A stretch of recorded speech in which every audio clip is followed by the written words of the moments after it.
I would request all the ladies to please join us inside. We will be starting our session again in a few minutes.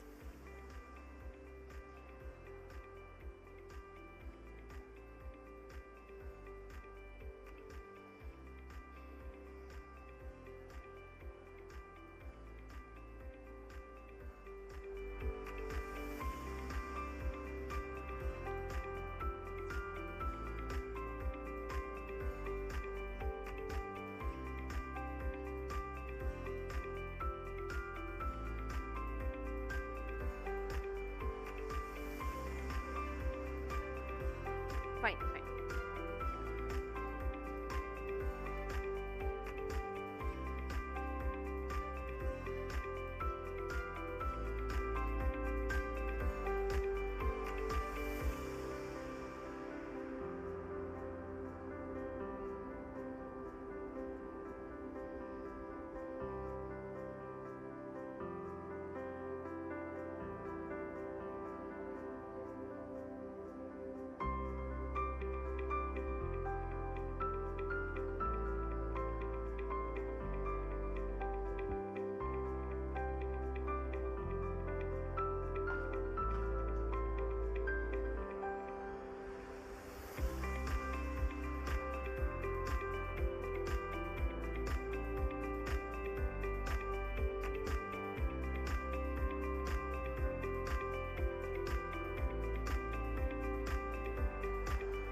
Welcome back, everybody. Could I request you to all please settle down in your seats? So how were the master classes? Who went for the master classes? Only Vani ma'am. Okay. How are they? Which was the favorite master class? Okay. The Mom's Company one. Okay, great. And anyone else has any feedback on the master classes?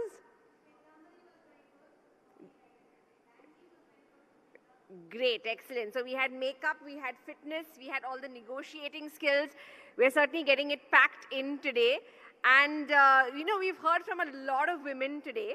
So I think it's important that we hear from a very influential man as well, Mr. Raj Sheshadri, who is the President of Data and Services at MasterCard.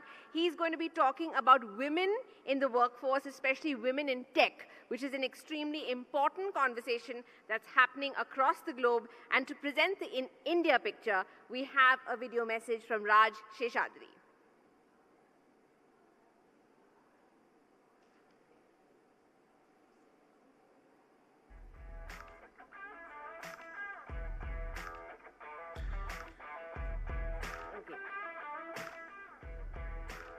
Sorry, we will be hearing from Miss Raj Sheshadri. I got that wrong. I saw Raj Sheshadri and I apologize for that. We're keeping it all women today. Hi, my name is Raj Sheshadri and I work at MasterCard. I'm delighted to be with all of you today. I suspect many of you know MasterCard very well and perhaps have heard of our data and services business, the unit that I lead. We have a tremendous team, men and women in India and around the world. Over the past 50 years, MasterCard has grown from a card network to a technology company powering commerce and empowering people, with businesses in areas such as advanced analytics and innovation, digital payments and consumer engagement, cybersecurity and AI, with a strong focus on ESG. But I'm not here today to talk about that. I'm here to talk about something bigger: the importance of designing a better world for women. Our world is full of brilliant possibilities, but they're not always open to everyone. This holds us all back. Too much of our world was designed without women in mind and without women involved. For us at MasterCard and for business leaders around the world, gender equality is one of the most important opportunities facing the world today. Creating opportunities for women is not only the right thing to do, it's the right thing for business. Did you know women lead fewer than 15% of Fortune 500 companies? Yet the average percentage of women on boards of companies with a female CEO is 39%. Only 31% of bank deposits are made by women. Yet women make 80% of household buying decisions globally. Only 23% of loans are issued to women, yet women run 98 million businesses globally. These statistics remind me of a quote from the renowned physicist and the first woman to ever be awarded the Nobel Prize, Marie Curie. She said, "I was taught the ways of progress is neither swift nor easy." These statistics show that the power and progress of women in business and in life, they underscore the opportunity ahead. Women are a vital yet underserved source of global growth, prosperity, and innovation. Women entrepreneurs contribute $3 trillion to today's economy and open businesses at double the rate of men.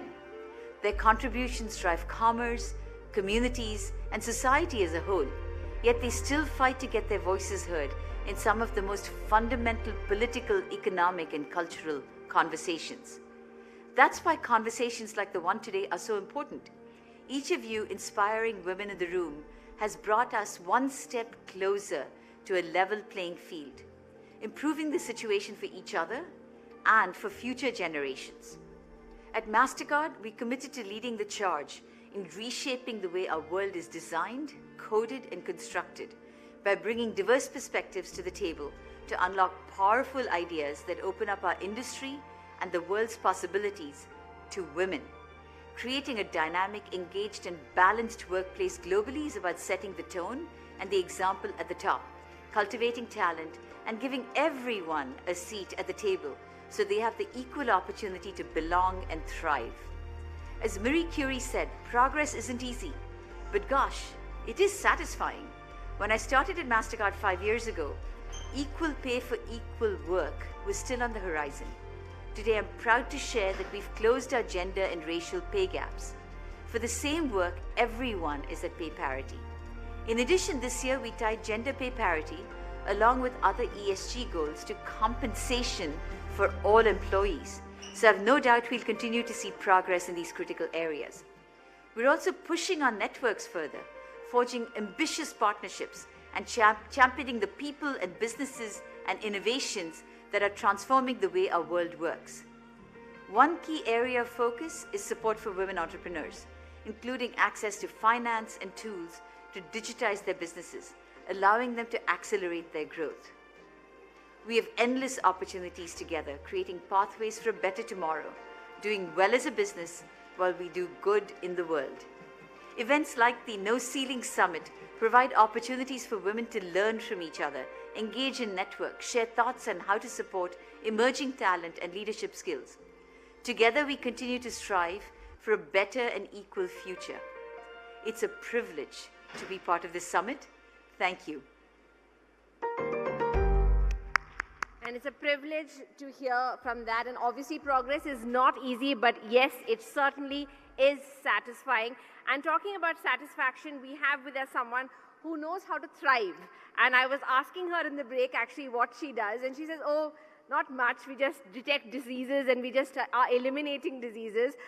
So I said, you should really be doing something worthwhile with your time. And we were joking about that. Mugdha, would you like to join us on stage to talk to us about iThrive? So please join us on stage with your inspiring story.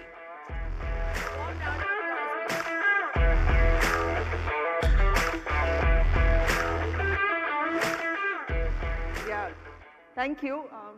Cool. So I have 5 minutes to put 44 years into a story. Let me see how best I can do that. And I was telling her, I make diseases disappear for a living. So like, that's it. That's just it. Like just making diseases disappear. But my story today is not about diseases. It's really about how deciding to really love myself became the greatest revolution that I could ever participate in. And it's a story through pictures. I must thank my dad for contributing a lot to this pitch deck. I mean the slide set. Yeah, I'm raising my next round of funds, so pitch deck is everywhere. But I was suicidal. I was literally suicidal. I was about to take my own life a few years ago. From there, I've come to a point where I'm actually raising Series A at a 10 million valuation. We're looking at 3 million, and to me, that is a story I really want to tell, right? So this is me, the first 10 years of my life.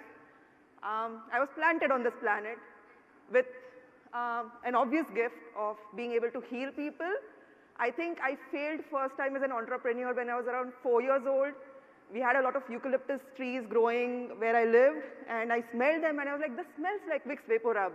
So maybe I can make a Vicks factory out of this and like sell Vicks for 50 paise and I'll make a really big profit. So my idea lasted for a whole 2 minutes until that particular company crashed and burned. But for the first 10 years, I really was someone who understood nature, who understood the body. My mom was a nurse. She worked for free at an organization for 14 years. I saw what empathetic care really was all about. My dad was in the food industry. I saw how creative food could be and what you could do with like just imagination. And a seed of mixing food and healing was kind of, I think, planted then. That seed grew. I chose to do my master's in nutrition. I really, really loved the field. I really loved studying nutrition. I slept sometimes in class. But, you know, that seed kind of flourished and grew through the next few years. I went deep into nutrition, understanding what was really, what food did to the body. But while I was doing this, I was also raised in a very conventional, middle-class Maharashtrian household, where the narrative was that you study, you do very well academically, and then you get married, and you have children, you serve your in-laws, you take care of that little household. If you can have a career on the side, it's okay, as long as all of that is not getting compromised, right? So I had this dream of doing a PhD, and my dad was like, nahi, master's kar liya na, abhi settle ho jao. So that tree just grew about that much. And then the decay began. So I got married, and I went into all of that construct, right? Like, this is how life is meant to be. After my master's in nutrition, I looked for jobs. I did my master's from SNDT, one of the most premier nutrition institutions in India. And the jobs that were available were gym jobs. And I was like, what am I doing? Like, I studied something, and I'm sitting here at the front desk and like, you know, madam, aaj aa rahe ho ki nahi workout ke liye? Like, this is not what I want to do. I did teach in college for a few years, but then after I got married and I moved, I realized that I had to go back to, like, nothing against those businesses, good for them, but I had to go back to places like VLCC where I wasn't really practicing nutrition. So I pivoted and I said, what else can I do with my life? I went to XLRI, I did HR, and I moved into HR from nutrition.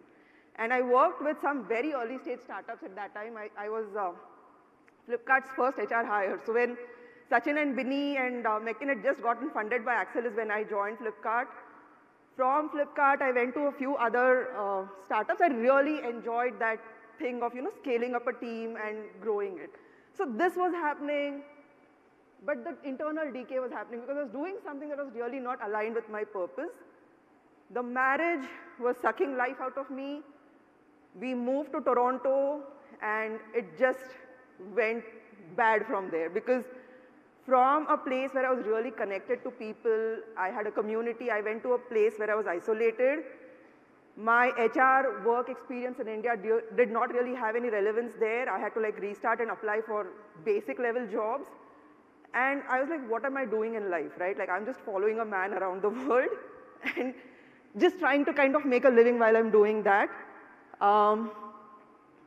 That's when I really hit rock bottom. This is like some documented rock bottom pictures.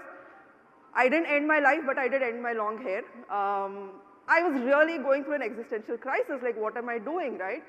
Because on one hand, I knew I had this potential, this immense ability to kind of do something big. I just knew that within me. And on the other hand, I was just ticking off all the boxes, like good wife, good mother, good daughter-in-law, good daughter, good friend, good employee. All the boxes were checked. But inside, I was absolutely empty. So I was living this completely picture-perfect life for the outside world, and I was dying inside. And there was that moment when I thought I'd end my life because I didn't want to live like this. I didn't want to live on this planet with unfulfilled potential. And that's when I really asked a question to, I don't know, God, creator, universe, whatever big thing that's there, asking, why did you create me? What was I made for? Because if I don't get the answer for that, I'm ending it, like contract over, job done, I'm leaving. And that is the moment where, I don't know, I think the word for it is courage. Like I can't describe that feeling in any other way.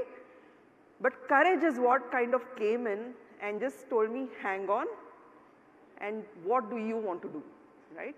So when I reached that point, I kind of went through this process of where am I? Because by this point, I had reached 97 kgs. I was clinically obese. I had an autoimmune condition called Hashimoto's despite my nutrition training. I was pre-diabetic. This picture doesn't have hair, but my hair had started graying. My skin was in a really bad place. I was broke. I had no money. And I was just basically living the life of a migrant wife. And I said, this is not it. Let me go back to my home country, which is what I identify with. So 2017, I left Toronto, came back to India. I thought people would be like, oh, yeah, Mugdha is back, let's welcome her back. My dad was like, no, go back to your husband. No one was there to support, because in the kind of system I was raised, walking out of a marriage and asking for a divorce was something that was absolutely not okay. And I can understand why, but I don't have time to talk about that now. But I experienced a great degree of social ostracization. The next thing that happened was my health started going even downward, because the stress of coming back home with no money and a daughter and not knowing what to do next, right? Like I just took a leap of faith, because that voice said, kar lo bachcha, I'm there to protect you. So there was one day when I had like just 300 rupees left in my account. I had to pay rent. I had to figure out food for me and my daughter. And I was like, I have to do something, because that was the day when I didn't even have energy to just stand up and cook for her. So I said, okay, the first thing I'm going to do is fix my health, right? Because without that energy, without my body, I don't really have anything else to do. And I started applying my own nutrition science on me. Nothing was working. So that didn't work. I went to like our conventional healthcare system saying, hey, doc, I'm experiencing all of this. What's going on? And they were like, no, your blood tests look normal. You're just making this up for attention. I'm like, yeah, thank you very much. So I went from one disillusionment to another. Like first was society's disillusionment, that you live this life and you'll be happy. That didn't happen. Then I went to conventional healthcare system, and they said, get your blood work done. I did it, and they said everything is normal, but I knew that wasn't true. So I went on this deep process of trying to learn, and I went back to what I knew I was really good at, which is learning and researching. And I discovered this field called functional medicine, which is all about understanding that every symptom your body showcases is a symptom of an underlying root cause. And if you can find that root cause, you can fix the symptom and you can reverse the disease. And where do you find these root causes? In blood tests, right? So it was very science driven, and I was so excited. I was like, wow, I found an answer. So I went very deep into it. I started studying that. I fixed my own health. I lost like 37 kgs in a year, and I like just went through this entire process of rebirth. That's where I realized I actually cracked something really, really powerful. And then I went on this entire journey of trying to understand myself better. Did a lot of experiments, from cleaning gutters to see if that satisfied my soul, to trying to climb the pyramids, washing elephants, being in Toronto in minus weather in like nothing but Goa shorts and Goa clothes. While those experiments were very good, and I just had like 2 bags and I was just traveling for 2 years, what I realized was fulfilling my soul was the ability to heal other people. Because while I was changing my health, my Facebook profile pictures were changing, and people in my network were like, whatever you're doing for yourself, we want that too. So that's literally how I signed up my first clients, like 2,500 rupees a month or something. I was like, someone's trusting me with their blood test, let me see if I can figure out what I can do for them, right? So that's where the journey began. So these 2 years of what I call my rebirthing, where I was literally traveling over the planet, helping people online, is where I realized this is what my true purpose is. That I can make diseases disappear. I know it's a tall claim, but it's a real one. I have data to prove it. I can make diseases disappear in a way that can be taught to someone else. And this point, 2019, is when one of my clients who experienced his own healing, who I didn't know who he was, said that, you know, you crazy woman, you seem to have this vision of wanting to heal the entire planet and creating a planet free of lifestyle diseases. Do you know you can't do that alone? I said, yeah, of course, but who's in a hurry? So he's like, if you are interested, I can come on board as an investor, you can create a company, and we can scale this up. So I was like, okay, and my only condition is you'll stop wandering around and you'll put your roots down in one place. So I told him, like, give me 2 days to think about it. And like now when I talk about startup events, right, people are like, you told an investor you wanted to wait for 2 days. Like, who does that? But I really wanted to be sure that I was doing this. So how much time do I have? Okay, like a minute or two and then we'll be done. So that's when the funding came in. We actually started a company. The team grew. From our flagship service of doing disease reversal one-on-one, we actually went into creating an academy where we're teaching other people how to do this. We have our own supplement line, and the team just has been growing. The dream just has been coming true, and we're getting closer to our vision of really creating a planet free of diseases. For me, that journey, right, like of saying that, okay, I'm not going to end my life. There is a little bit of love saved inside me that will create a different outcome for my story, is what really gave me the courage to do this. This is the team. They wanted to put a video of themselves dancing. But this is the kind of place that we've created. It's a company where it's 45 people now. We do mad stuff. While we do that, we are bringing about immense change on this planet.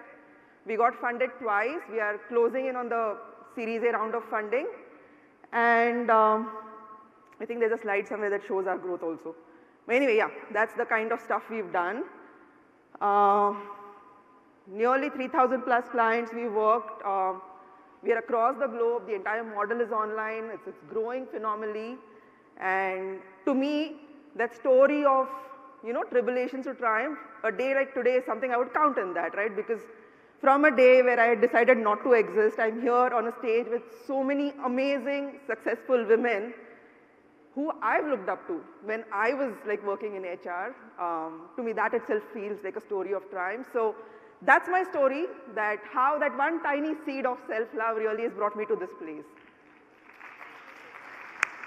And if anyone's looking for investing, like, you can talk to me later. That's what we're ultimately all here for. I know. I said pitch deck for my slides, but that's the mode I've been in. Thank you so much. You're most welcome, and to more thriving for you and to more triumphs. Thank you so much. And now we have a very special guest who needs no introduction, who's going to be moderating our next session. Ma'am, Vanikola, ma'am, if I could ask you to please join us on stage, the founder and MD of Kalari Capital, who will be speaking to a very dynamic and influential leader of our times. Vani, ma'am, I think you will do the introduction. And thank you so much for being a support to all of us today, including me. The influential leader of our times is the person I'm introducing, just so that wasn't quite clear. That wasn't a reference to me. But I remember meeting this, so that's why I'm starting. So, who am I introducing? So, you know, I was at, I think maybe 5 years back, I was at some event, and evening event, and I met this really vivacious, energetic young woman, and just wanted to, you know, they felt a connection and just wanted to cheer her along. And I have the privilege of talking today to Divya Gokulnath. I don't need to introduce her. She is co-founder, very active on LinkedIn. We'll talk about that. On social media, we'll talk about that. And Divya is co-founder of Byju's, obviously a company that's been in the news, one of the most successful edtech companies coming out of India, and we'll talk about that.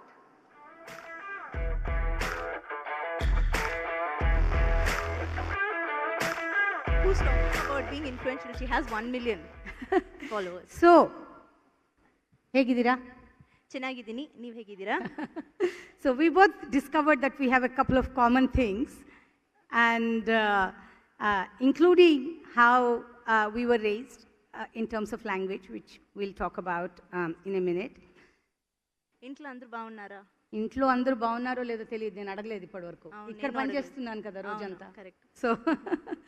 So I, by the way, grew up in Hyderabad, but my grandparents were from a village in Karnataka. So I was always raised with multiple languages at home, and was just expected to read, write, learn many languages without complaining. Anyway, kids were not supposed to complain when I was growing up, but that's a different topic. So, you have 2 kids, Divya. Yes. 2 boys. Yes. And how old are they? One is 8.5, one is 1.5. And I remember you were in the throes of everything that's happening at Byju's, and then you were having this little one. And I think we actually had something going on with you when you were, a podcast I think we did with you, when you were pregnant with the younger one, right? Just when you were due to deliver, I think. So what makes it possible for you to juggle? This is the biggest thing that for most young women, and even Keertika this morning talked about it. What are your hacks? You know who else gets this, asked this question a lot? Not your husband. Baiju. Yeah? How do you manage work and life? They say, how do you manage Divya? That's what they ask. And how do you manage children and work? Just kidding. They never get asked that question. Exactly. So how do you do it? Pre-COVID, post-COVID, during COVID, life has actually gone through a lot of different ways in which I've come to adapt to handling this. I'm not going to say it's easy. It's going to be a life, I say it's easy. Even now, when I was with you, I was checking on a lost vaccination record of my younger one, and he has to take that vaccination today. So this keeps happening to us. But for me, one thing that's worked is artificial boundaries. So I try to be in one place at one time completely. It's very difficult to do, but that's something that I've tried to do because both are very important. Nothing is more important than the other one. Both family and the company, and now 50,000 families who are with us and trusting us as we all chug along, I should say fly along in this journey. So that, having the right environment, supportive environment, people around me, I stand on the shoulders of those who are picking me up, right? So I'm not flying on my own, or I'm not climbing up on my own. And I think the journey up is very bumpy, but having this kind of support system makes it just a little bit more smoother. When they talk about lean in, I was never really able to relate. You told me that mom took your son today for vaccination, right? And my mom stood in for me so many times. I lost mom last year in November. She was 80. But if she didn't stand in for me so many times, I don't think I could have done what I did. So it is not just lean in. There are other people who hold us so we can lean in. Right, and especially here in my family, I'm very lucky that it's both men and women. So my father-in-law and my mother have both played an equal role in bringing up both my children. And the men in my family have led by example that you can share the load, and it's right to share the load. And that's important because it sets a precedence for the next generation. And I always joke with you that there's no gender diversity only for me, right? I have 2 boys. At home, there is no gender diversity. At work, I was able to ensure, but not at home. Our home, my husband says there's no gender diversity also because we have right. 2 girls, 2 daughters, me, 2 dogs that are female, so just him. So, there's used to it. But Divya, we all aspire for success and fulfillment. But there is a dark side to that also. And handling that, nobody gives you a guidebook, a handbook, a master class necessarily on how to do it. So no matter what you do, somebody is out there trying to take you down. And you are very active, you are very visible. And even recently, I know you don't read your comments, but I was reading the comments and I was like, gosh, this is mean. So how do you handle being visible out there and just the good and the bad that comes with it? There's no correct answer to that, right? And there is never something is right or something is wrong. It's always an opinion. For me, it's about you listen, you hear everything, but you decide what you want to listen to. Now, you listen to people who care about you, who want to see you grow, who want the best for you.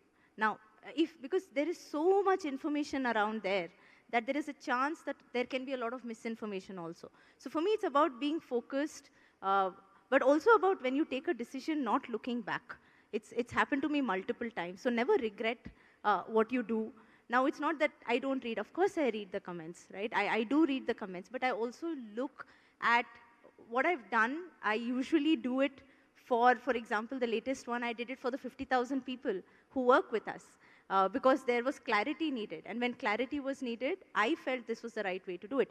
Now, there will be a lot of people who will say, look, what you did was not right. There will be a lot of people who will say, we stand by you. I was flooded by messages of people who said, today we feel proud to be part of a community where we have a courageous leader, someone who can stand up for us.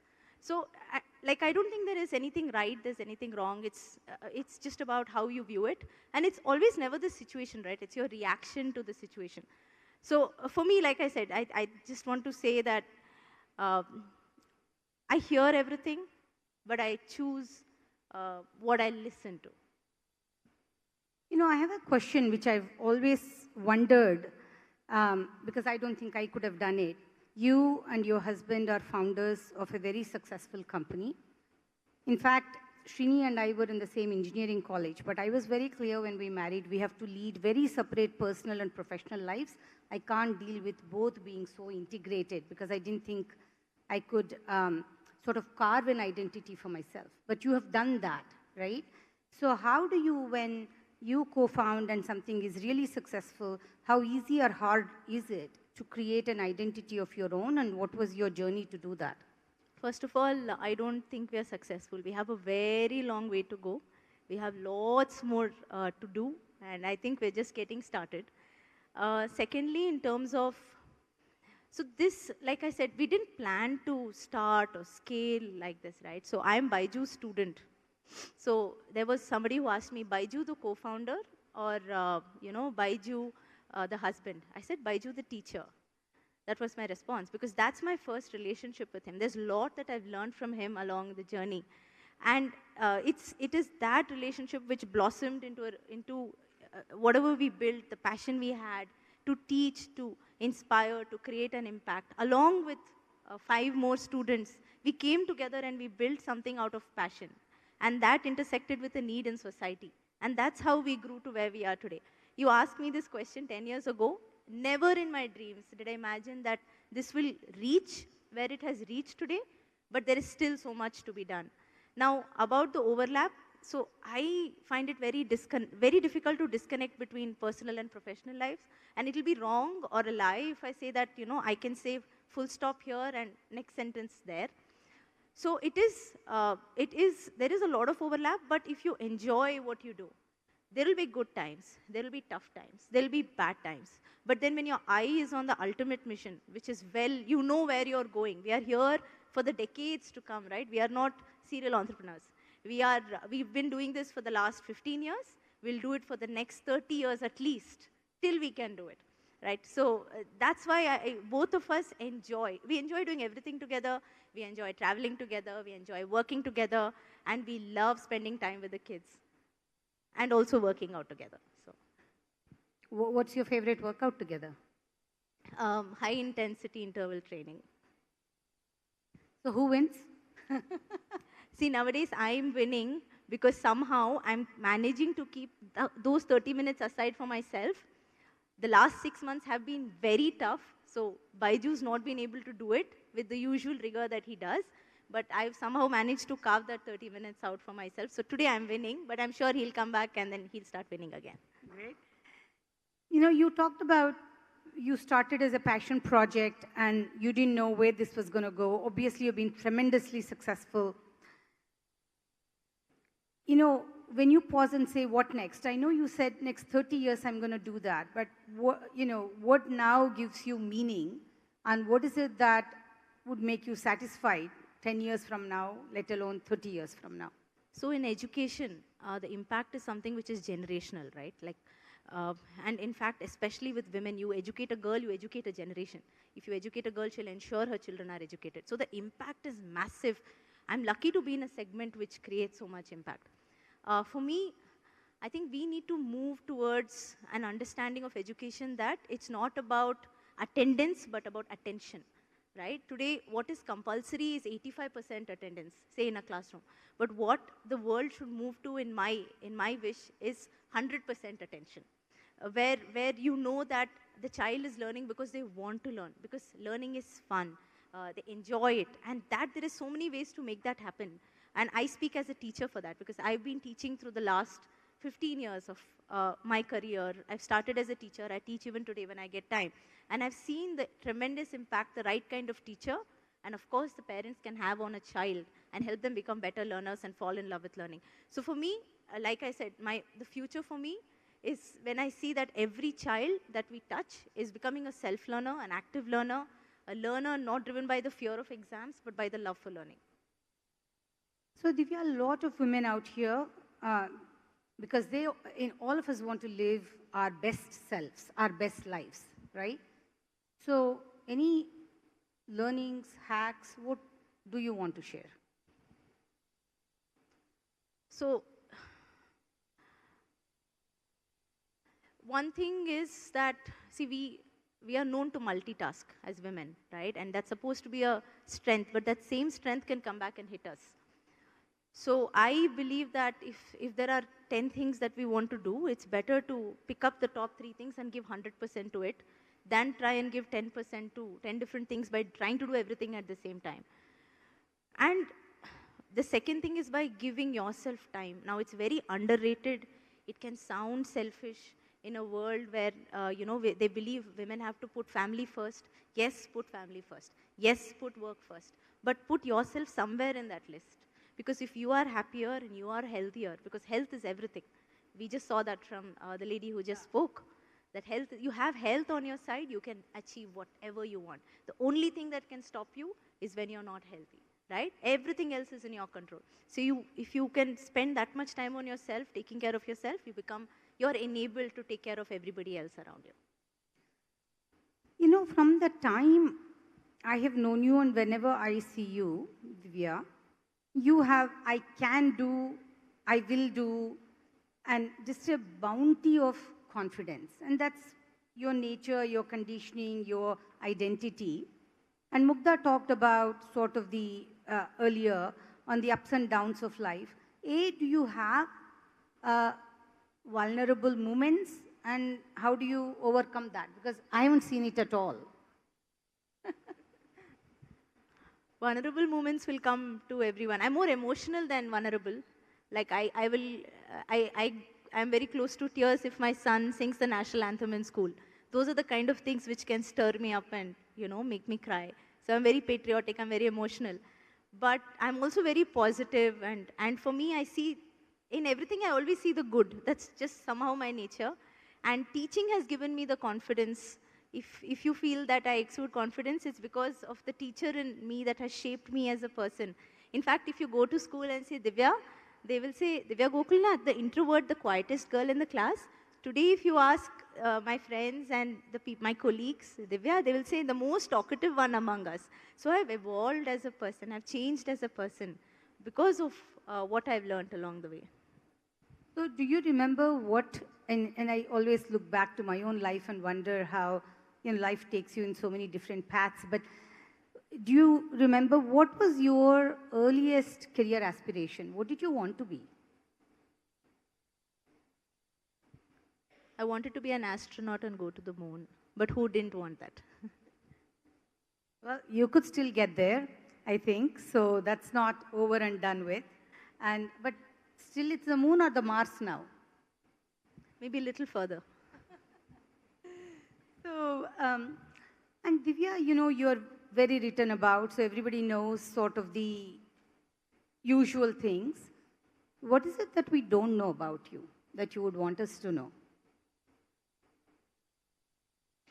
There's no press here, and everybody is on an umbrata of, what happens in this room stays in the room. No, I'm okay with. I mean, there is this joke there, like, okay, your book has pages, there are pages missing or closed. And I say my life is an open book, and it's if I'm able to inspire people, especially young girls, to live their dream by what I'm doing, then I'm very happy. If I'm able to learn from women like you every day, that's what makes me happy. So what you don't know about me, I'm a singer. Well, then we need something. Give us a line.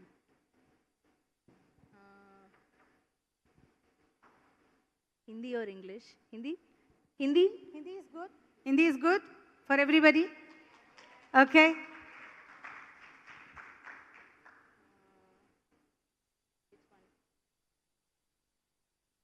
Caught me unaware, huh? That's why. I'm just thinking. I'm glad I How did do I that. impress So all I of get you? paid today as a moderator. So.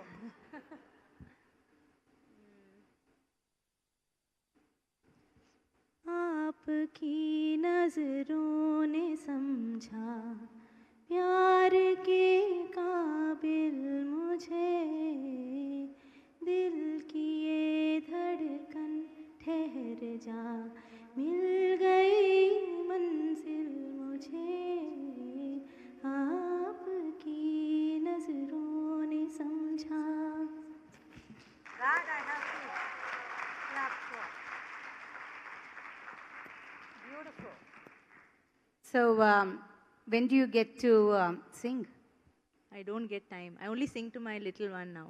तो हम एक महफिल कर लेंगे कभी, with the same CXXO group and, and maybe even tonight, right? So when we are doing dinner, we'll do, and Divya is back for dinner here, so we'll do that. Now I had a bunch of people in my own team, first of all, give me questions I should ask you, so I wrote those down. Says time's up.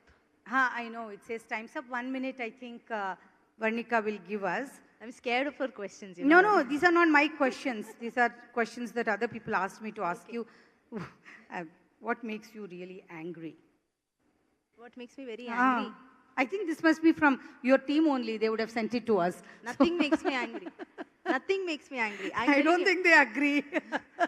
No, you should ask Shobha sitting there. Ask her whether अरे I've शोभा ever क्या gotten बोलेगी? शोभा तो वही कहेगी ना? If I'm under stress, she will know first. And I'm telling you, for me, life is in the middle. Like, there are no extremes. I feel very, very happy, but I've never felt very, very angry. What is there to be angry about? I get angry quite a bit, so I can't answer that, okay? and Shobha I've known for many years, first with Mukesh and then with you, so Ask Shobha her is, na. I can't ask Shobha, or I'll ask her, but later. So, your stress busters, singing we know, what else?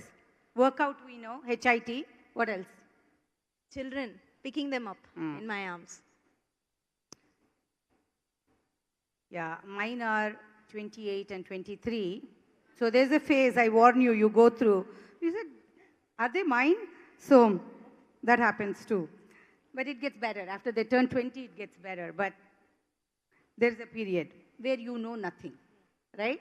They know everything. They know everything. So next one is, what do you love most about yourself? Not my questions.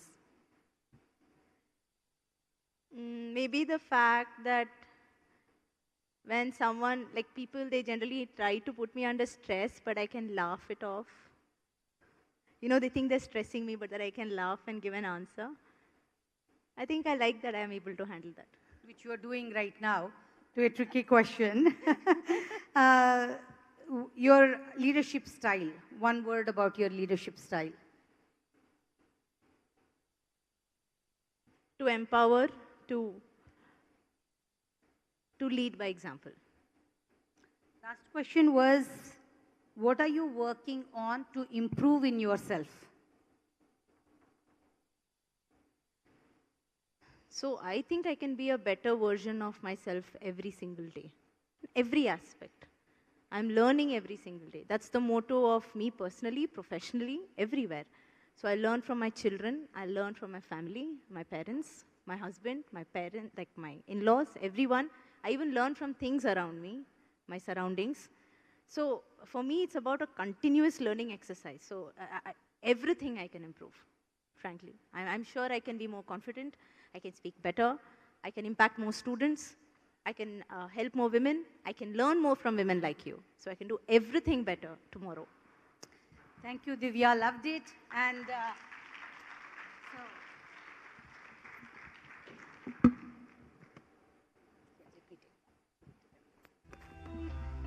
For that wonderful conversation. So I laughed and I cried during that conversation because hearing about kids singing the national anthem gets me going as well. So thank you so much for that, Divya, and thank you so much, Vani ma'am. That was definitely, the fees are in the bank already for such a wonderful moderating session.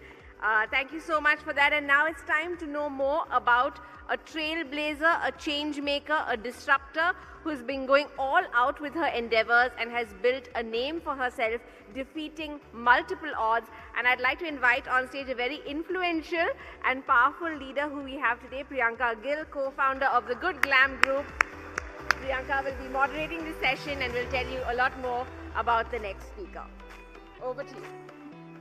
So, you know, at conferences like these, you meet very interesting people. So many years ago, on some panel we were sitting, and I noticed this girl who I'd never seen before.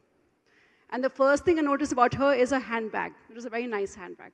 So I'm like, okay, she's carrying a nice handbag. And on the panel, she was very young, but her wisdom and energy was insane.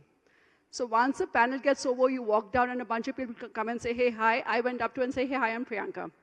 And that was Kanika Tekriwal. She is probably one of the most dynamic entrepreneurs I know. She is the founder of Jet Set Go, India's first largest marketplace for private planes and helicopters. So it's a true first. I am very proud to call her a dear friend. And please join me in welcoming Kanika on stage.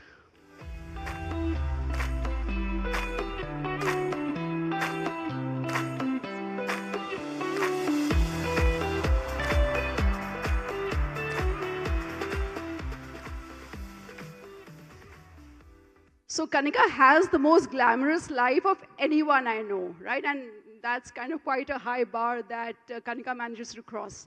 I've never known her to be in more than one city for more than one night at a time.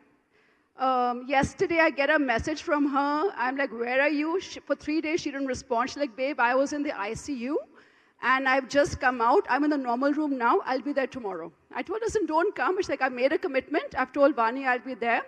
So here she is. So firstly, Kanika, thank you for making it. Huge commitment, and we really appreciate that.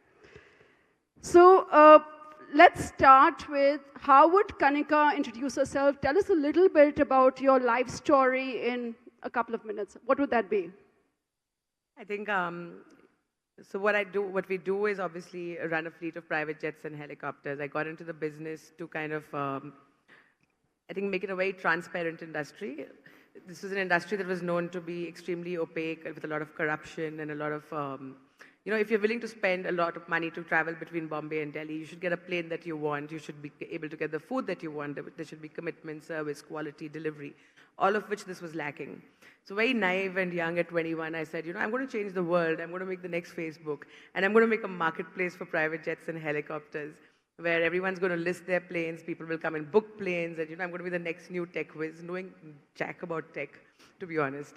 And so we made the marketplace, and the first flight that got booked never actually happened, because the owner of the plane didn't send us the aircraft. 2 hours before the flight, he said, I'm so sorry, but my pilot's not well, and I'm not going to be able to send you do the flight.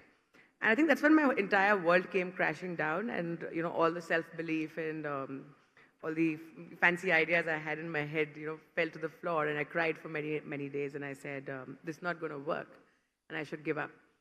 But suddenly I said, if this is not going to work, something else is going to work, you know. So maybe I'm not solving the right problem, maybe my idea is not right, I need to, you know, modify it, change it, etc. And over a period of time, you know, from being a marketplace, we became a management company running more planes than airlines. Today, where we stand, we own the largest fleet in India, the second largest fleet in Southeast Asia, which some of it is owned, some of it is managed, some of it is leased. And we've finally created a true transparent marketplace where people can come and book planes in a few clicks at the right price, with the right commitment, without the owner telling you, I'm so sorry, your plane's not going to turn up 2 hours before departure. So you come from a Marwari background. It's a very traditional background. Your family is in business. Talk to us about a little bit about those early days and about being a young woman who goes up to her parents and says that I'm going to do this. How was that like?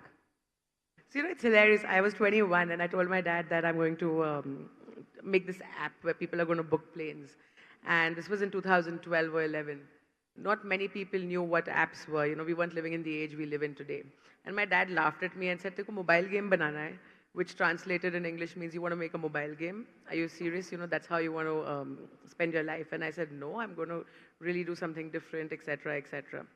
And obviously, they weren't coming from a Marwari business family where girls get married at 20, 21. There's a very different life plan that people have for you. And there was a very different life plan I had for myself.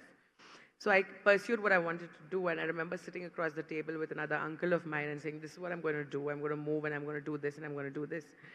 He turned around and said, are you crazy? Do you even know how many zeros are there in a crore? And I actually didn't. And that made me realize that, do I know anything? Will I be able to do this? But I was able to, I think, not really convince them. I kind of ran away from home, fought the world, stayed with friends for a year, and figured it out. Now my parents are my biggest motivators, biggest supporters, biggest encouragers. I don't think anyone in my big fat Marwari family is going to tell a girl not to work or not to start her own business anymore. And adversity is something that is familiar to you. So you're a cancer survivor. You are a woman in a male-dominated industry. What inspires you and what keeps you going? It's a very tough question, but I think I've never really considered these as challenges or these as hurdles. It never really struck me that having cancer was, being a survivor. It was just something that happened and you moved on. I never really thought I was working in a male-dominated industry. I always treated myself as I've always thought of myself as any other person, and I think that's probably what's helped me, make the business reach where it has, make me the person I am. Primarily because I think the moment we start, putting ourselves in these boxes that, okay, I'm a woman and I'm working in a room full of men, that brings you 20 notches lower. I remember when I was much younger, I would be at all these air shows and various conferences. I was the only skirt or the only long-haired girl in a sea of suits and a sea of bald heads. And I used to get so much sadistic pleasure out of it. I used to feel so cool. I'd be like, haha, look at that guy, he's 54. I'm 21, I'm doing better than him. So I think, to be very, very honest, it gives me a lot of cheap thrills. It's not been a challenge at all. Okay, so Kanika got married earlier this year, and balance is something that, I know she's laughing, balance is something that she knows nothing about, but because I really want to know the answer. So what does balance mean to you? Your husband is himself a very, very successful businessman, lives in Hyderabad, you're based out of Delhi. How do you guys find balance, and what does it mean to you? I think the ideal balance in a marriage is spending as little or as much time as you want to with each other. But on a more serious note, I think, where I've really been lucky is I found a husband my husband found me actually, who both of us are equally ambitious. Both of us respect each other's, lives and work lives a lot. So I'll tell you a small story where, when we were dating, I remember we hadn't met each other for more than a day a month for about 3-4 months. And being the girl that I was, or that I am, I was like, what the hell is this? It's not going to work. We can't live this life where we're meeting each other for one dinner a month, etc., etc. I'm going to quit working because that's the only way this is going to work. And he was so shaken, and he turned around and said, no, you please don't quit working. I will sit at home. I will do whatever you want me to do. Your work drives you. I have inherited whatever I have inherited. I have to grow it. I am very happy to take it easy. I'll follow you. I'll carry your bags. You take it easy, but do what you want to do. And I think that's what balance is to me, understanding what drives you, what drives each other, what drives you as a person, what makes you happy. I don't think, if I spend 48 hours with him doing things that don't make me happy, that's not balance, that's more like compulsion. So I think, I always say there's nothing called a work-life balance, because if working 24 hours makes you happy, just go do it. Balance is all about being content and happy at the end of the day. Yeah, and what would you tell your 21-year-old self when you were leaving home to go and start a company? Like, what would you tell her now? Thank God you did it. Nothing else. And what advice would you have for her? Like, what would you say to her to make her life or her journey easier after that? I think the only thing that probably comes to my mind is that actually I wouldn't want to change anything. You know, even if I think I was really foolish, I was really dumb, and I think being foolish is key to succeeding at anything. If I was trying to do the same things right now, I would have had 1,000 buts, 1,000 research papers in front of me, 1,000 reasons why I can't do certain things. But I think the more foolish you are, the more naive you are, the more the more risks you take, the easier the journey is. And that incredible belief in myself, when I was 21, I don't think I have the same belief in myself now, because now I'm responsible for a lot more. I have a team of 400 people who probably support 4 people each. So each decision of mine is directly or indirectly affecting the lives of 1,600 people. So I've got to be a lot more responsible. But at that time, I was irresponsible. I was the only person. I used to answer phones with different names, do stupid stuff. So I think, I wouldn't change anything. Yeah, I think that resonates. I think you have to be foolish to start a company, because if you know what you know at the end, you probably will never do it again, right? So I completely and utterly resonate with that.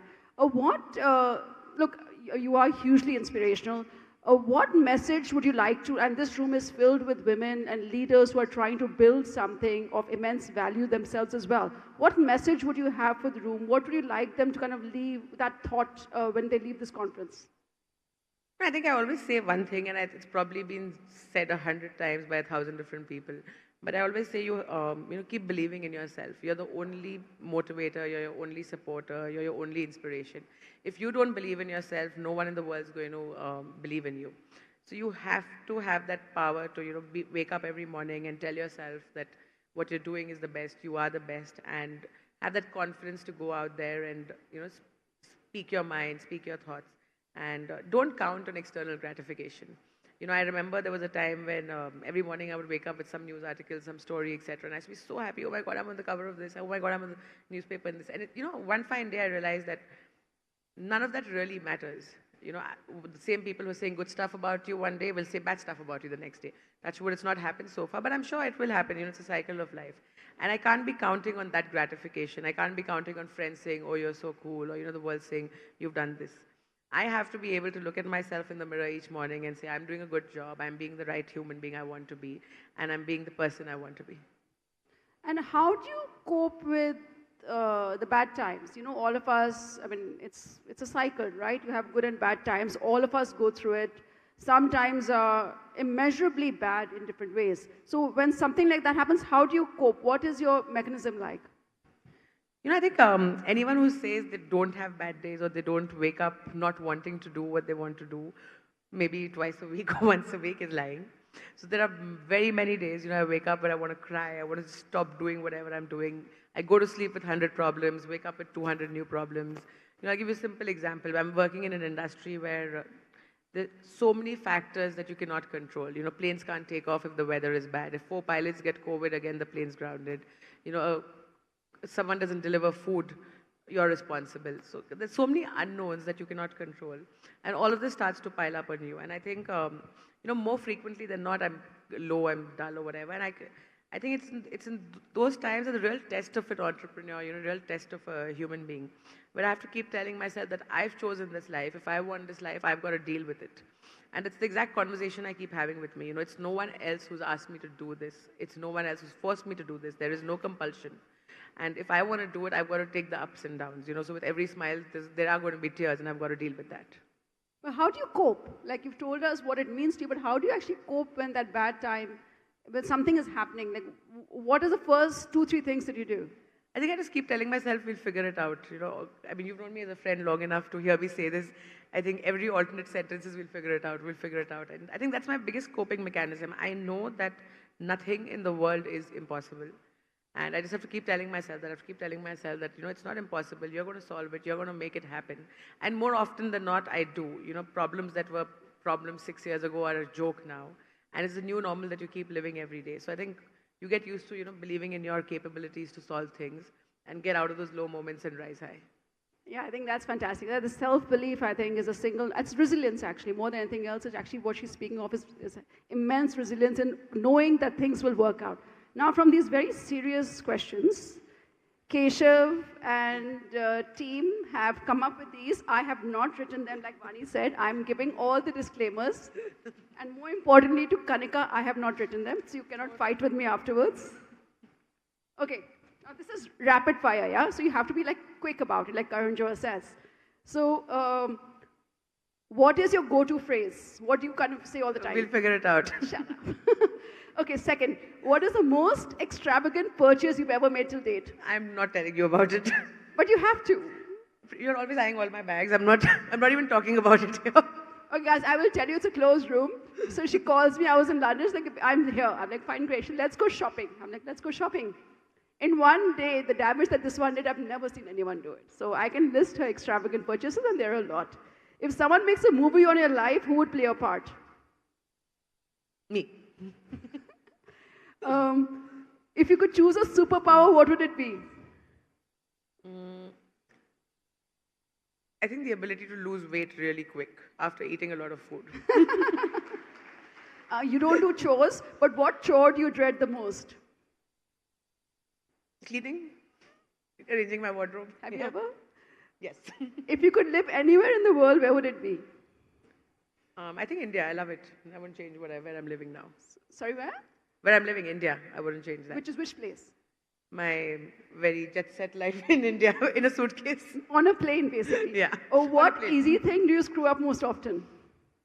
What easy thing do I screw up most often?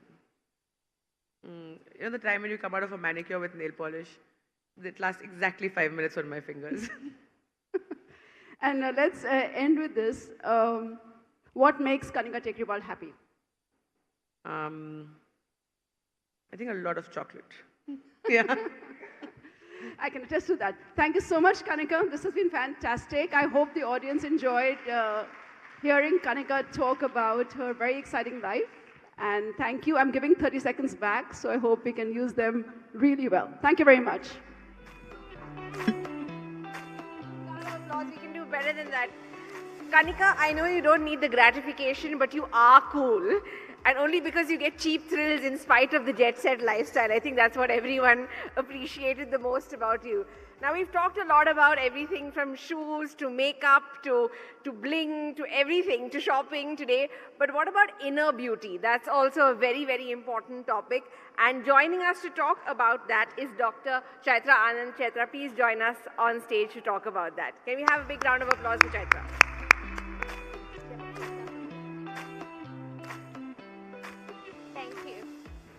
Can you hear me now? Yeah, thank you. But I couldn't hear the applause welcoming me. I'm talking, so let's applause. Thanks, that's it, ladies.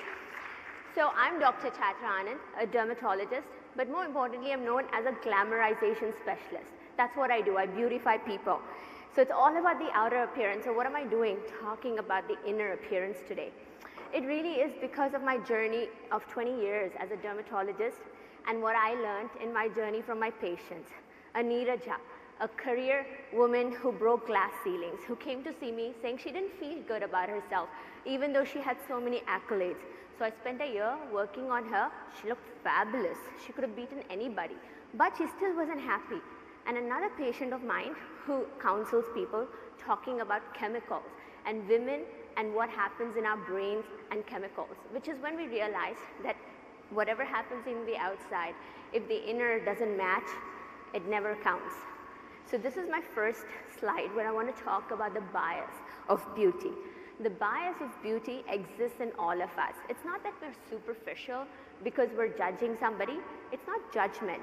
It's what our mind perceives. And it's innate because it's genetically present in our brain from the time we were born.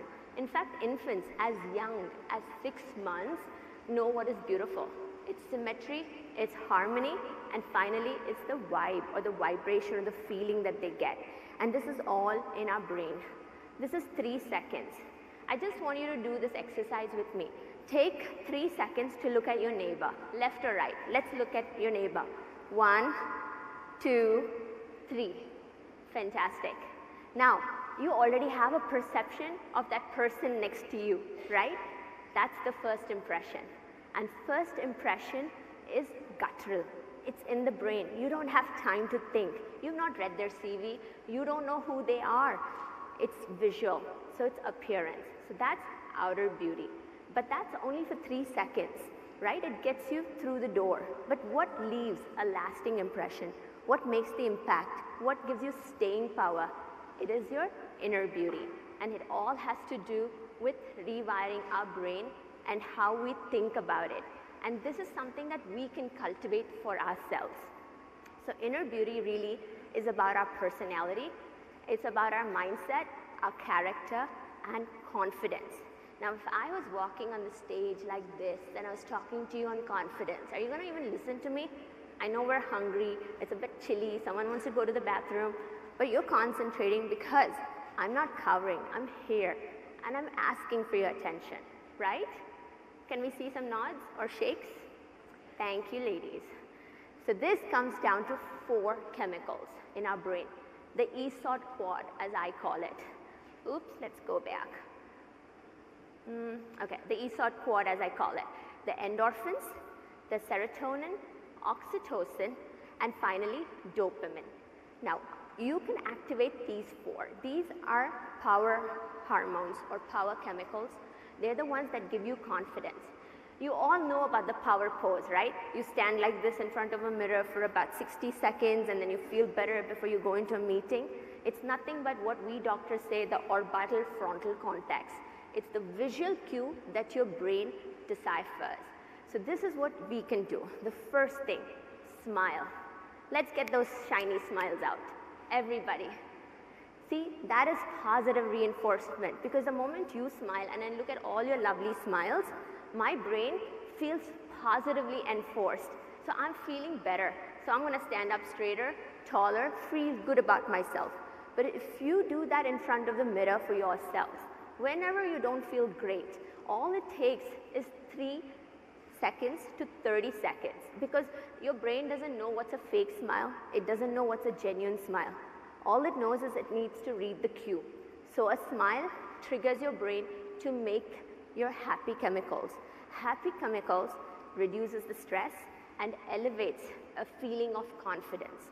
So that's the first thing. So smile at yourself, smile at people around you, and of course, appropriately. We don't want to be a joker.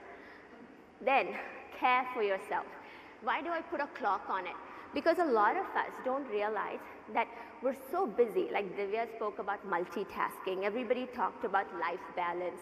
We don't take time for ourselves, right? We're so busy. We're chasing a target. You're chasing your next funding round. You're chasing a bottom line or a top line. But what about time for ourselves? So self-care is important, as is being kind to ourselves. No one judges us more harshly than we judge ourselves. And that's the power we hold. So be kind to yourself and don't be judgmental to yourself. There's enough judging going around in the world. Third point, compliment yourself. Now what happens when you compliment yourself?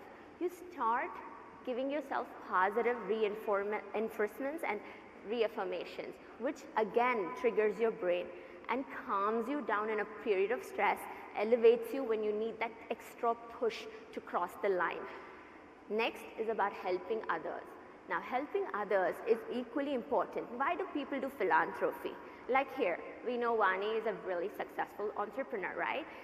But she's doing a CXXO movement to help other women. But this, to Vani, is releasing oxytocin, if she knows it or not. And that's going to empower her more to do more for others. But if you look, people across the world, when they become of a certain level, are all philanthropic, because they've done enough to achieve the self. Now it's others, and that's oxytocin in a way. What can you do for yourself in your habits? Sleep, get to bed, right? We talk about this all the time, but it's true, because like the body has lymphatic system to detox the body, the brain has lymphatics, which detoxes the brain. And if you don't get those 6 hours of sleep every night, the brain can't detox. The chemical messaging doesn't clean out. Your memories, which are made when you sleep, don't form. So short-term plans don't become long-term memories. So the brain becomes void. So sleeping is critical. Next, exercise. I was in Shwetambari's room when she was talking about Get Moving. I've read her book. She's motivated me post-pregnancy and before. and in my fitness journey. But it's true, exercise, because you got to excite. What are we exciting? The cells in our body. The cells in our body are also like charged with battery. They have an expiry date. And if you want to keep it going, you need to keep exciting it. And that comes from exercise and oxygen that you get from the exercise that you do. Eat healthy. When you eat healthy, it's nourishment. And finally, it really is about the positive mindset.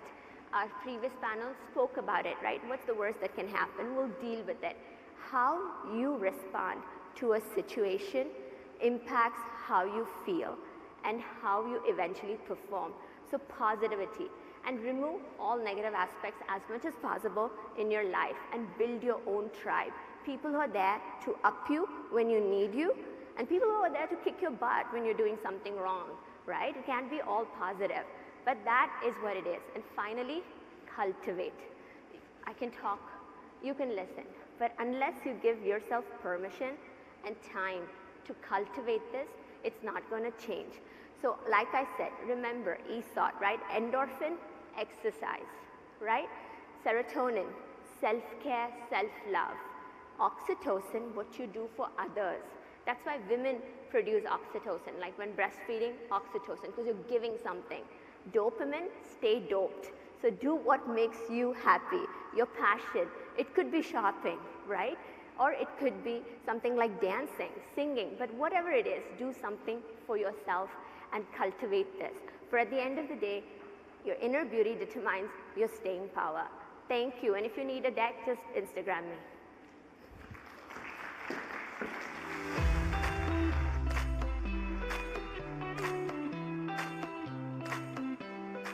Well, Dr. Chaitra, your words certainly had some staying power with all of us. I think we all need to take that time for ourselves and focus on our inner beauty as well. And we'll soon be focusing on our inner stomachs also. I know a lot of you are hungry, but bear with us. We have one more session to go before lunch. You'll be getting a long break for lunch and also some interesting master classes after that. So just bear with us. And we have a very, very, very interesting panel discussion. We've had lots of aha moments through the day, but there are going to be some interesting aha moments which are going to be shared right now, the aha moments of fundraising. Can I invite on stage, please, Rashi Jain, co-founder and CEO Onco, Amna Khan, co-founder and CEO of Binks, and angel investor Radhika Ghai, founder and CEO of kindlife.in, and co-founder Shop Clues, who will be moderating this conversation. A big round of applause for the aha moments that are to come.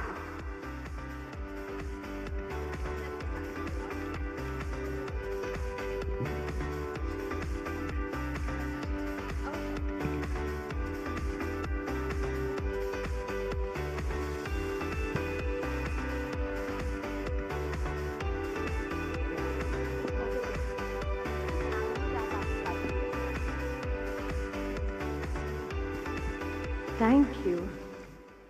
Hello, everyone. Now, we're just before the last panel before lunch, so we know we're kind of standing between you and the delicious food that Vani and team have planned for us. But before we get into the panel today, quick question. How many of you have tried to raise money for your business? Quite a few. So you know what the pain is and what the journey is like. Has it been fun? Depends on how you define fun. Yeah. I heard just one no. Everybody else, it's been fun? That is amazing. We need some more of those stories for sure. So I have two amazing panelists with me here, Amna and Rashi, and we were chatting just before we got on here, and very different stories about how you started your business and how you got that first check. Take it on.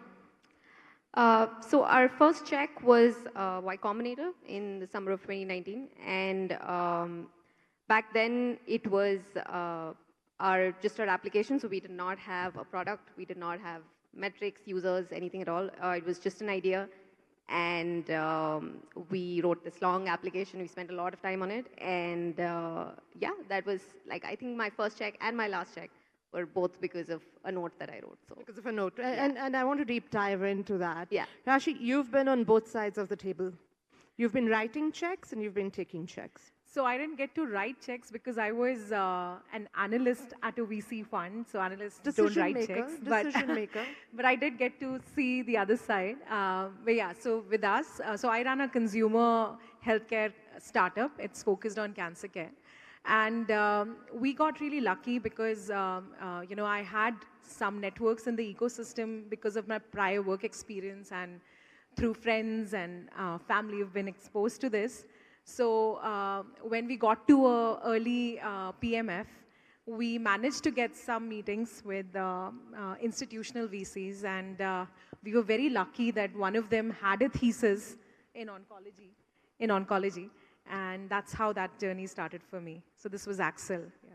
This was Axel. So also, when we were chatting, you mentioned that you raised, unlike most of us, where the first check comes in from angels, your third check was when angels started coming in. So what happened there? How did that turn around? Yeah, so I think this is one of my learnings, which I didn't know then. So I took institutional money too soon. I think as first-time founders, it's always a good idea to get some amazing mentors on your cap table, and it's a good strategy to get some angels on board.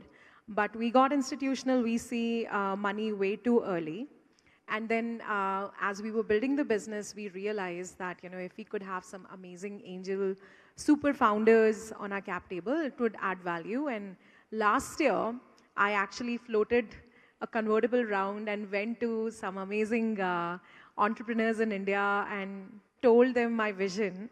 And I was surprised that there was so much interest in backing a fellow entrepreneur with very little diligence. I think people were more passionate in this space, and India is at an amazing place right now where we are seeing second generation of self-made entrepreneurs.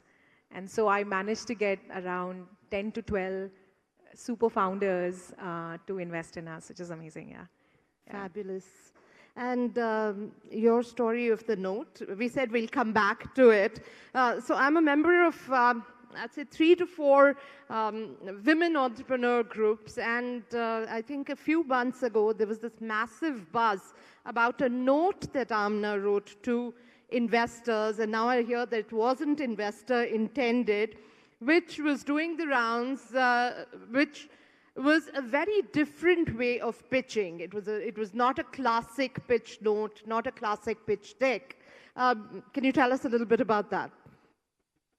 Yeah, so it happened by chance. Like I was telling you earlier, it wasn't written for investors, because if I was writing it for investors, then I would probably follow the typical wisdom of keeping it short and crisp and precise and 5 slides and stuff like that. We wrote it for our team. We wrote it for people who would be joining us. And I think my learning from there was really that, like as entrepreneurs, we have to figure out how to articulate our vision. And I think that is the most important thing. And I realized that being able to put all our vision, the nuances of the problems that we're solving down in words in as much detail as we can. One, I think, built up our conviction even better, and a lot of people appreciated it. So even if they passed on it for whatever reason, they still appreciated the fact that we'd done all the legwork and we really knew what we were doing. So yeah. That's interesting. I must have pitched to, I don't know, in my entire life as an entrepreneur, I want to say I must have pitched to at least 200 entrepreneurs. And there are very, very few women VCs that I've pitched to. And I have a very interesting story. One of the first pitches that we did at Shop Clues was to Vani. And this was on VC, and I don't even know if you remember that, Vani, but I was in the Bay Area at that time, and this was in 2011 when we were raising money at Shop Clues, and it didn't work out then. But my first check at Kind Life came from Vani again. So many times we kind of maintain relationships, create relationships, build relationships, and they help us in raising money.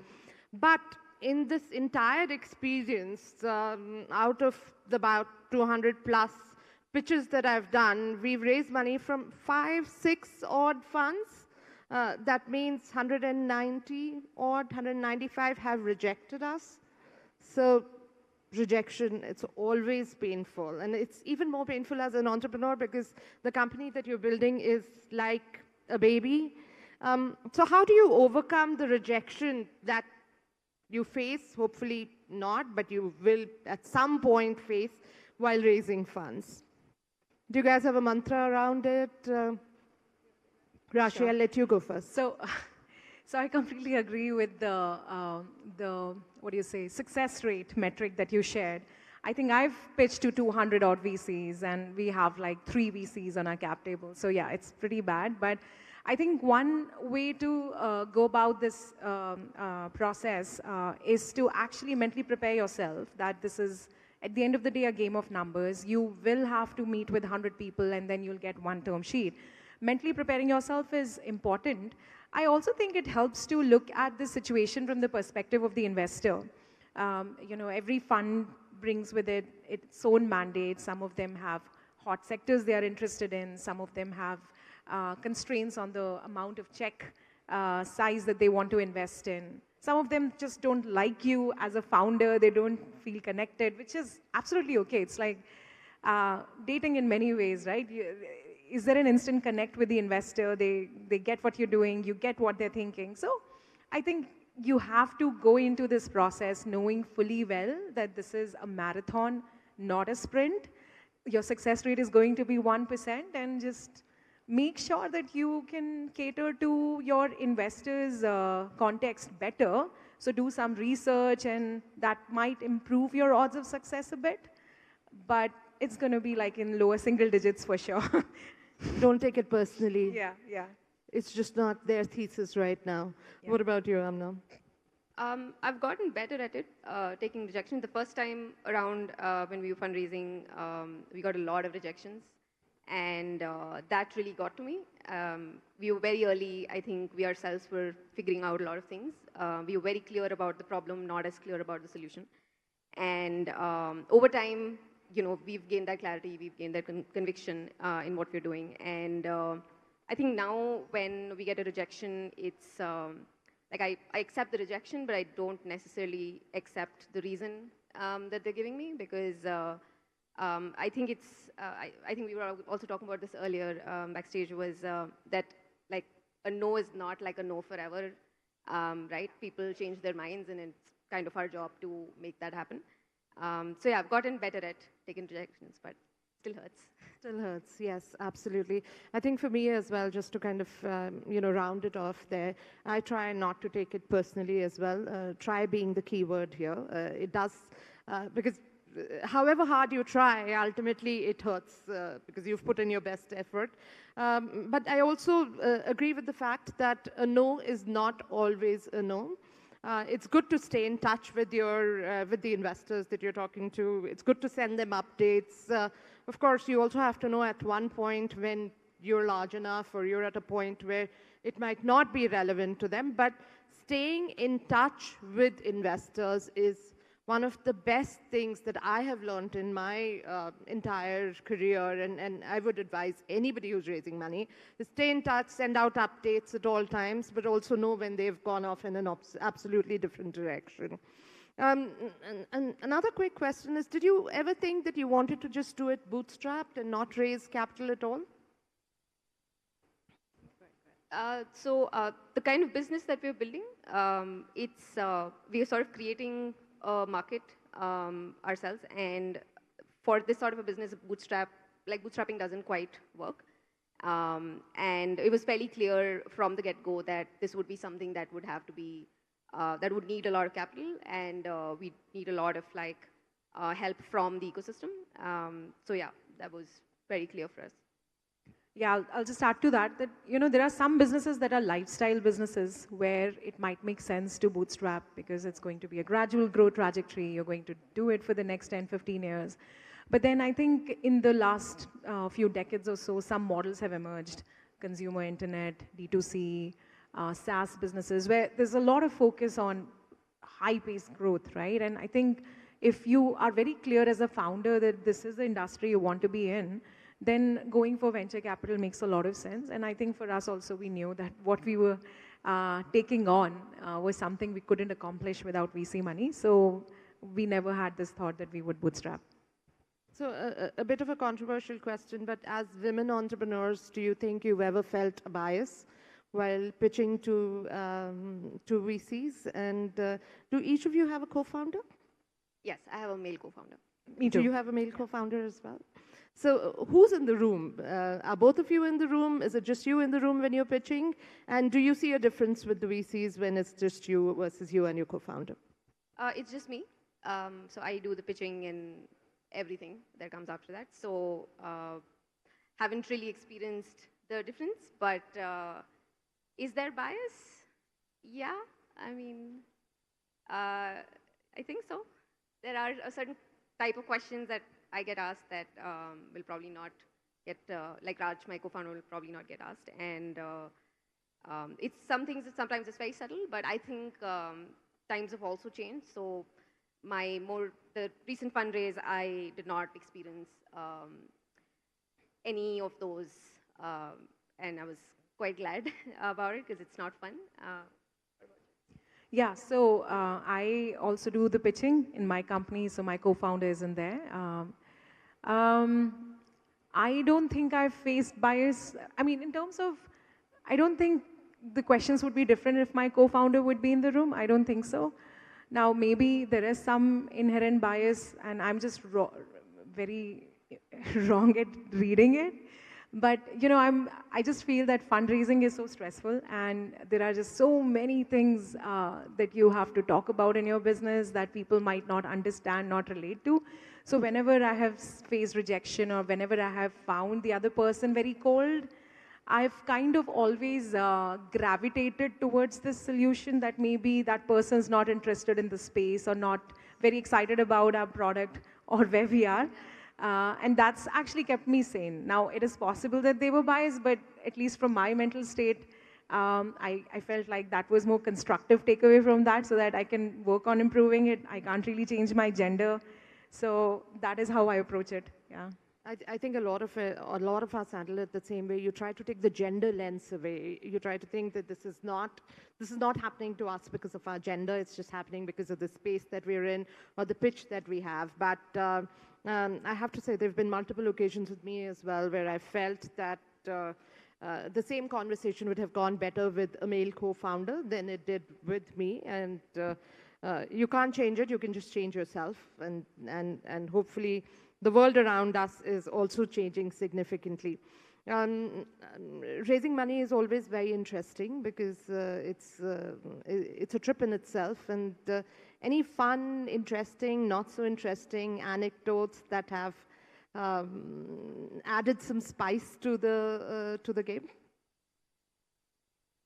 I think for me, the buzz around the note was something that was surprising, and we sort of closed our round, I think, within 2 weeks of that whole buzz going around, and that was an interesting, memorable thing because I really did not expect it, and yeah.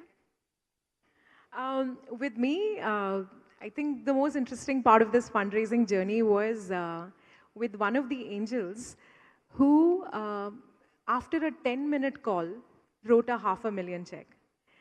And this was after I had interacted with another angel who was just putting in $50,000 but had taken like 8 meetings to decide. So I was just contrasting that you can sometimes get insanely lucky as well. That was funny. I was not expecting that, and after 10 minutes, they just wrote the check. They wired the money in 2 weeks. So it's a pretty unpredictable industry. Very, very interesting. I think for me, I've tried to raise capital for 3 different companies in the last 15 years. The first time I went out raising capital was in 2008.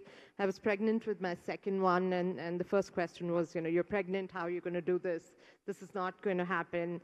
The second time around, my kids were in school, and the question was, who's going to look after the kids? How are you going to do it?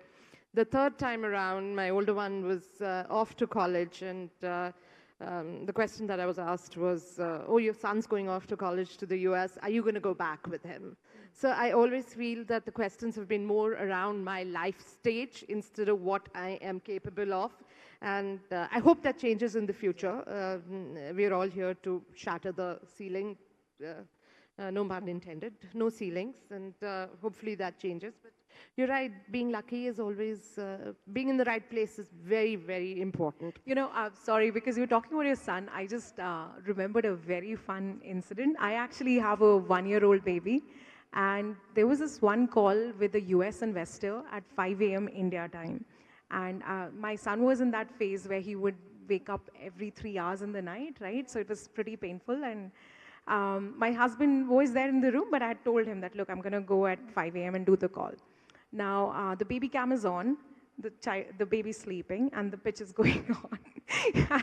And my son wakes up, and I just obviously excuse myself and tell the investor, it's a Zoom call, excuse myself and tell the investor, actually, my son's woken up, give me 2 minutes, I'll be back. But I have my AirPods on, and I forget to mute the call.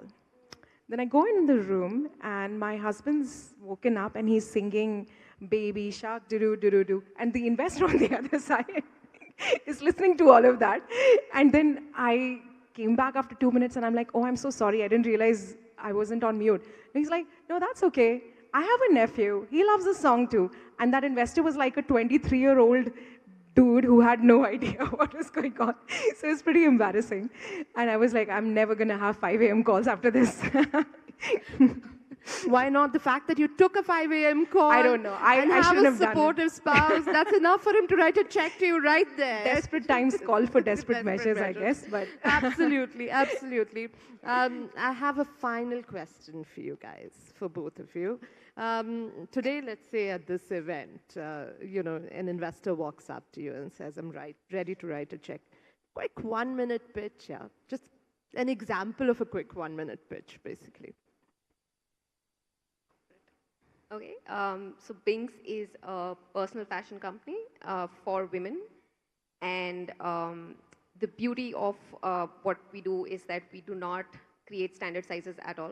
Everything is made to measure, made on demand, and we've got 4,000 customers in Bangalore who love us, who vouch for us, who champion us, and we're not raising right now. Lovely. We're not raising right now. That works.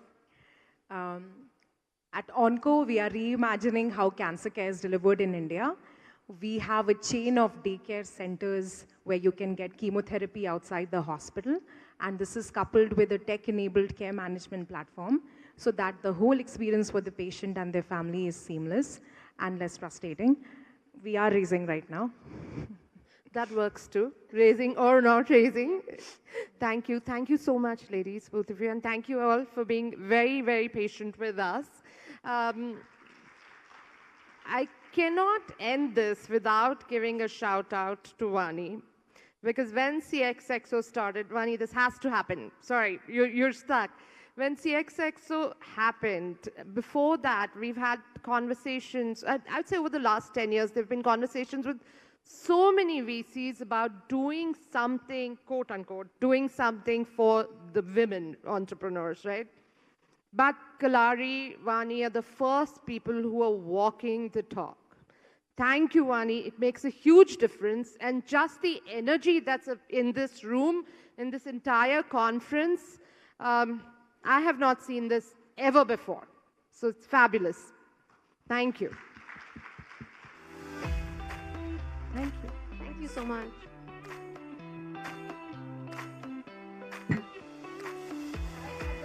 Sharp moments to many embarrassing ones. So thank you for sharing it. It's good to know we're not the only ones. And it's now time for the news you've all been waiting for. It's time for us to break for lunch. More conversations and also, of course, more masterclasses. Priyanka Gill, co-founder of the Good Glam Group, will be taking a masterclass on how to manage stakeholder relationships. We also have Pranoti Israni, founder Simplistic, talking about disrupting a market and creating a new category. If I could request you all to please be back in the hall by 3:45. The masterclasses will go on from 3:15 to 3:45. And if you get time, please do check out our experience space also with a lot of CXXO community companies showcasing their products as well. There's a lot for you to do, so enjoy yourselves, and we'll see you back here at 3:45, please. Thank you so much. Have a great lunch.